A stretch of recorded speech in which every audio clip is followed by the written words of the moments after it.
Channel के स्वागत है आप लोगों का मेरे चैनल में। जैसा कि आप देख रहे हो, निफ्टी फिफ्टी में आज के दिन गिरावट देखने को मिली। मतलब 19,500 तक एक सपोर्ट था, लेकिन ये मतलब इतना नहीं गिरा। 19,541 तक अभी हमें देखने को मिल रहा है गाइस। देखिए, एंड अगर मैं आईटी सेक्टर नेस्डेक की बात करूँ तो देखिए आईटी सेक्टर कितना गिरा पड़ा है, 0.96% तक।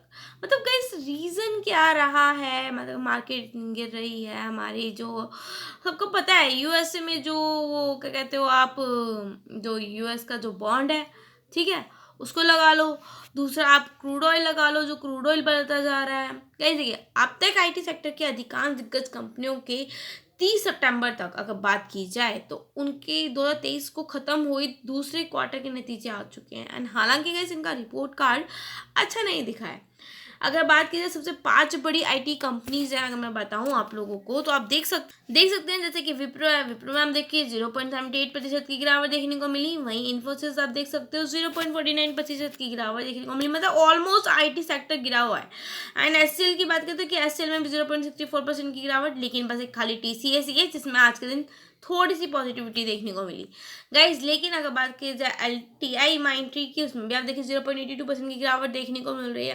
ये देखिए दूसरे क्वार्टर में जो मांग में कमी है, मैक्रो इकोनॉमिक चुनौतियां हैं, गैर जरूरी खर्चे हैं, उसकी कटौती की मुश्किलों से जूझते हुए नजर आ रही हैं कंपनियां। बाजार मतलब आप कह रहे हो, आप कह सकते हो कि जो नियर फ्यूचर है तो उन कंपनियों के लिए परिस्थितियां बहुत ज़्यादा डिफिकल्ट होने वाली हैं। एक तरफ से आप कह सकते हो कि कंपनियों के जो एक चीज़ों को वो उपलब्ध जो प्रबंध करना होता है, मैनेज करना होता है, या दूसरे क्वार्टर में उनका एक अच्छा मात्रा में अगर देखा जाए नई डील मिली है और उन्होंने कई कठिन माहौल में भी अच्छा प्रदर्शन भी किया है। ऐसा नहीं है कि आईटी सेक्टर अच्छा नहीं रहा है। वहीं दूसरी तरफ बात की जाए तो अधिकांश आईटी कंपनी अपनी डील विन को ग्रोथ में बदलने में मतलब सक्षम नहीं रही हैं, ठीक है। एंड देखिए दूसरे क्वार्टर में इन सभी 5 कंपनियों ने उम्मीद से बेहतर मार्जिन भी हासिल किया। एंड इनको लागत नियंत्रण उपायों और कर्मचारी पिरामिड को मतलब कार्य क्षमता को लेकर सुधार का फायदा मिला है। लेकिन इससे एक चीज़ यही इंडिकेट करती है, एक यही संकेत देती है कि शॉर्ट टर्म में इन कंपनियों के मार्जिन में तेज बढ़त होगी। एंड इसके अलावा देखिए इन्फोसिस हो गया, विप्रो हो गया, एचसीएल टेक हो गया, उसके रेवेन्यू गाइडेंस भी कमज़ोर है, जिसके चलते आईटी कंपनी में सेंटीमेंट कमज़ोर दिखने को मिला। एंड नेस्डेक गाइस, देखिए यूएस का नेस्डेक, जो हमारा नेस्डेक है, जो सबसे बड़ा एक आईटी सेक्टर का इंडेक्स है, वो इंडेक्स ही गिरा पड़ा है। तो कहीं ना कहीं नेगेटिव हमें अपने इंडिया के स्टॉक्स में भी देखने को मिलेगा। देखिए कमजोर क्वार्टर नतीजों के बाद ही अधिकांश आईटी शेयरों में गिरावट देखने को मिली।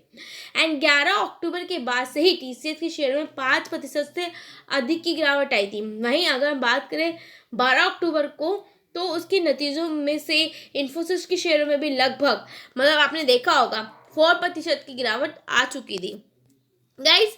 अगर बात की जाए तो एलटीआई माइंट्री की, ये कल तक काफ़ी पॉजिटिव था, 556 तक मतलब इसने 5% तक का रिटर्न दिया है। देखिए एचसीएल टेक्नोलॉजी की शेयरों में भी अगर बात की तो कीमत में काफ़ी हद तक ये गिर चुका था।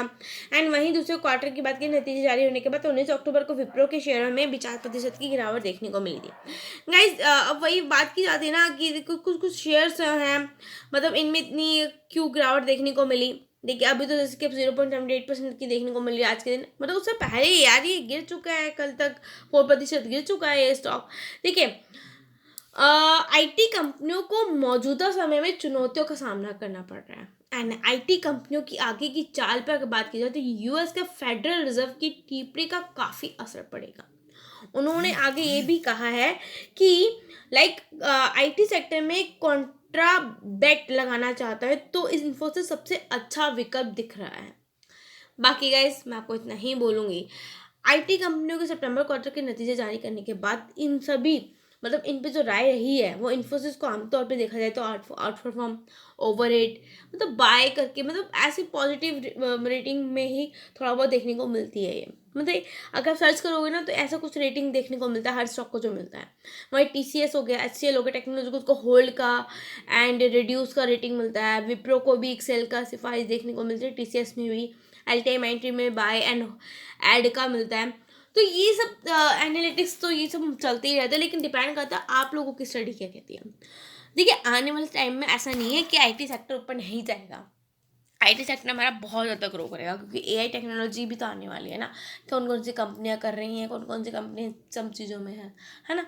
हमारा जो मेटावर्स हो गया, तो आईटी सेक्टर तो बहुत तगड़ा भागने वाला है। लेकिन कुछ एक मंदी का दौर आता है जब किसी एक सेक्टर को, हर सेक्टर नहीं गिरता, कभी कभी कुछ सेक्टर्स गिरते ही हैं, ठीक है। तो उसके लिए थोड़ा सा ऐसे में आप क्या कर सकते हो, अगर आप लॉन्ग टर्म के इन्वेस्टर हो तो आप एक्यूमुलेट करके चल सकते हो, उसके अंदर स्टॉक और क्वांटिटीज़ को बढ़ा सकते हो। जैसे कि मैंने बता दिया आपको 5 कंपनीज है, आपको दिखा ये आज भी गिरी, कल भी गिरी, परसों भी गिरी, तो आप क्या कर सकते हो, ऐसे में आपको तो प्रॉफिट ही हो गया ना। अगर कोई स्टॉक 2%, 3%, 4% गिर गया, तो आप ऐसे में क्या करोगे, आप उसकी क्वांटिटी और बाय कर लोगे, है ना।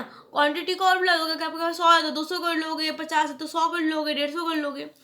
बाकी ये सब चीज़ें साइड में रखते हुए अगर देखा जाए तो आपको मैं यही कहूँगी, आप खुद से स्टडी करो, चेक करो, देन तभी इन्वेस्ट करो। बाकी गाइस आप लोगों को पता है मैं हर बार यही कहती हूँ, मेरे चैनल पे नए हो तो लाइक सब्सक्राइब करना मत भूलिएगा। मैं इस चैनल पे कोई भी रिकमेंडेशन नहीं देती हूँ। हाँ, न्यूज़ के रिगार्डिंग जो भी है वीडियो मैं आप लोगों के लिए लेकर आती हूँ, कोई ऐसी फेक वीडियो मैं बनाती नहीं हूँ। जो न्यूज़ में चल रहा है, जो ट्रेंड में चल रहा है और जो मैंने न्यूज़ के थ्रू पढ़ा है, वो मैं आप लोगों को बता देती हूँ, ठीक है। बाकी गाइस कुछ स्टडी करें, चेक करें, इन्वेस्ट करें। मिलते हैं नेक्स्ट वीडियो में। Bye guys, thank you.